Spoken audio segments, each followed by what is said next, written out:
Um forro de madeira pode durar décadas, ou começar a deteriorar, encher de cupim, manchas de mofo e envergar com o sol em pouquíssimo tempo. Muitas vezes isso acontece não por causa da madeira de má qualidade, mas porque pouca gente sabe quais são os produtos corretos para serem usados a fim de conservar um forro de madeira por muito tempo. No vídeo de hoje, eu vou te explicar de maneira extremamente objetiva quais são os principais produtos que você deve usar para aumentar a vida útil do seu forro de madeira. A gente vai falar aqui de cupinicidas, stain, verniz, mantas de subcobertura, entre outros produtos que devem ser usados para que você garanta durabilidade. Meu nome é Richard Floriani e se você não quer desperdiçar dinheiro com um produto de baixa qualidade, já se inscreve aqui no canal, ativa o sininho das notificações e vamos pro conteúdo! O maior erro que as pessoas cometem é achar que a durabilidade do forro depende só da qualidade da madeira e acabam investindo alto em madeiras nobres como o IP ou peroba rosa. Mas o fato é que até mesmo madeiras com custo bem baixo, como é o caso do pinus autoclavado, podem sim durar mais de 20 anos se elas receberem um tratamento adequado para o clima em que elas estão expostas. Por exemplo, uma casa em uma região litorânea tem a madeira do forro muito mais exposta à maresia e umidade excessiva, o que pode levar à proliferação de fungos ou ataque de cupins. Já uma casa em uma região muito seca tem as suas madeiras expostas ao sol e ao calor constante, e elas podem envergar com o tempo se não receberem o tratamento adequado. Vamos começar com o tratamento contra insetos, ou seja, cupins e brocas. Aqui a gente tem uma gama de produtos que podem ser usados, e o que eu vou passar para você são os princípios ativos mais importantes.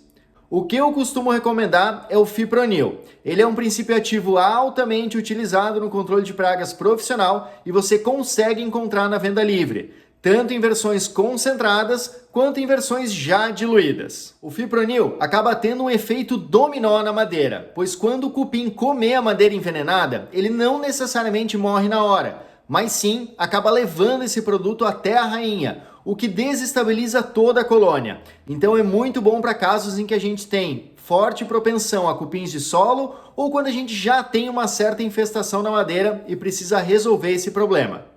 Agora, se você quer investir um pouco menos e não tem uma infestação ativa, você pode trabalhar com princípios ativos como deltametrina e cipermetrina, que também são facilmente encontradas, especialmente em produtos prontos para uso, como é o caso do Gimocupim ou Pentox, que a gente consegue encontrar facilmente tanto na internet quanto em lojas de materiais de construção.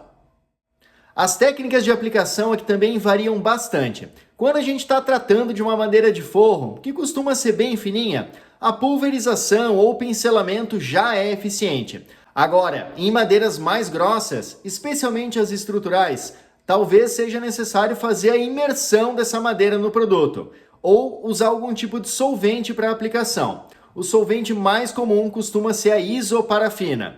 Mas cuidado, alguns produtos já vêm com solvente, sendo essa diluição desnecessária. E agora vem uma dúvida clássica: o que vale mais a pena, usar stain ou verniz para proteger a madeira?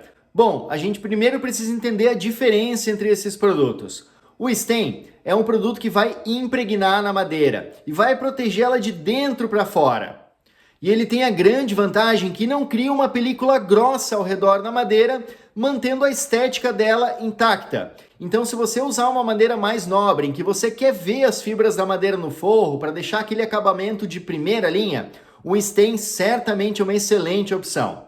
As marcas mais vendidas costumam ser Souvenir, Osmocolor ou mesmo da Montana, e os produtos já costumam vir diluídos em um solvente para facilitar a aplicação por pincelamento.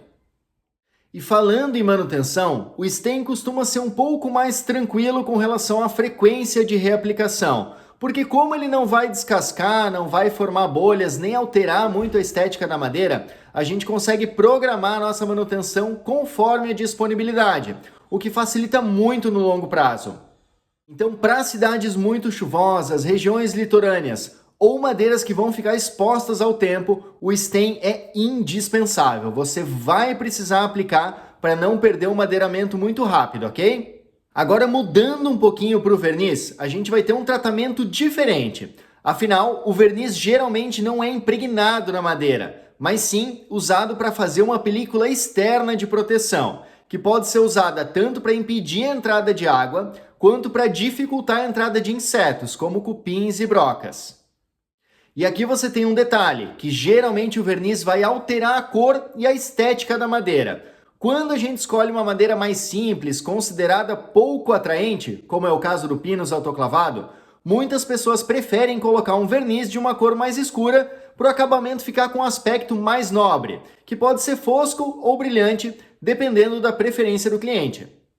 Mas com o tempo, o verniz pode ressecar ou descascar e sofrer diferenças na tonalidade se a madeira está exposta ao sol ou não. Então você pode pintar na mesma época a madeira interna da sua casa e a madeira da varanda e ver que a parte de fora está ficando desbotada muito mais rápido. Mas eu não posso deixar de falar para você que o verniz vai dar mais manutenção ao longo do tempo. E se ele acabar ficando muito estragado, com bolhas ou descascamento, a gente vai precisar lixar essa camada superficial para aplicar um novo verniz, levando mais tempo para executar o trabalho e elevando o preço da mão de obra. Mas agora uma coisa muito importante, se o seu forro de madeira está embaixo de uma laje, ok, ele está protegido contra a chuva diretamente. Mas, se a sua casa tem o telhado e o forro de madeira logo embaixo, você vai precisar colocar uma manta de subcobertura, porque isso vai proteger a madeira em vários aspectos. Me acompanha só. Então, além dessa proteção direta contra infiltrações, a manta de subcobertura também preserva o nosso forro de sofrer com a água de condensação, que acaba se acumulando embaixo das telhas em regiões em que existe uma troca de temperatura muito brusca. Eu tenho um vídeo específico sobre isso se você precisar de mais detalhes sobre esse processo. Só que tem mais um detalhe. Essa manta também acaba protegendo termicamente o forro de grandes oscilações de temperatura. E isso em regiões em que o sol é muito forte é de extrema importância para evitar que a madeira do forro desbote ou envergue com o tempo. E agora uma dica importante. Em regiões que são constantemente úmidas, como é o caso aqui de Santa Catarina, ou se a sua casa nunca pega sol direto, talvez valha a pena você também investir em um antimofo para aumentar a durabilidade da madeira do forro. Aqueles stents que eu citei no comecinho do vídeo, eles já te ajudam a evitar mofo na madeira. Agora, se você já tem esse problema, você pode fazer uma limpeza com uma solução clorada, o que pode causar algumas manchas, especialmente se a madeira não tiver sido envernizada ou não sofreu nenhum tratamento prévio. E se você não gosta de usar cloro, vinagre branco também é uma excelente solução para a limpeza contra mofos. Mas é claro, também existem produtos profissionais para fazer a limpeza desse mofo, e eles geralmente necessitam de uma aplicação profissional e o uso adequado de EPI para evitar problemas respiratórios. Eu vou deixar algumas indicações aqui embaixo do vídeo, mas sempre leia o rótulo porque cada um deles tem instruções diferentes quanto ao uso e a diluição. E uma coisa você precisa saber, se a sua casa pegou mofo alguma vez no forro, isso pode continuar acontecendo se você não resolver o problema com umidade. Talvez um desumidificador de ar te ajude bastante a evitar essa limpeza constante. Mas é claro que você não vai sair desse vídeo sem um resumo rápido para você lembrar de tudo que eu falei, certo? Então, para madeira estrutural e proteção inicial, um stem é fundamental. Se você precisa dar um acabamento e quer uma película extra de proteção, use um verniz. Agora, se você está repondo madeiras no seu forro ou vai misturar madeira nova com madeira velha que já teve problema com cupins, use um cupinicida para evitar prejuízos depois, porque uma descupinização no telhado é bem caro. Em regiões muito úmidas, não se esqueça de usar um antimofo ou usar algum aparelho que acabe com a umidade do ar para que você evite gastos no longo prazo, ok? E agora lembra de uma coisa, o forro de madeira vai durar décadas se você fizer o tratamento adequado e a manutenção. Se você tiver alguma dica extra para compartilhar com as pessoas, deixa aqui nos comentários. O objetivo do canal aqui é criar uma comunidade onde todo mundo possa trocar informação. Muito obrigado pela sua companhia, que Deus abençoe sua casa, sua vida, sua família, sua obra. Qualquer dúvida, eu estou aqui disponível. Um abraço, até mais!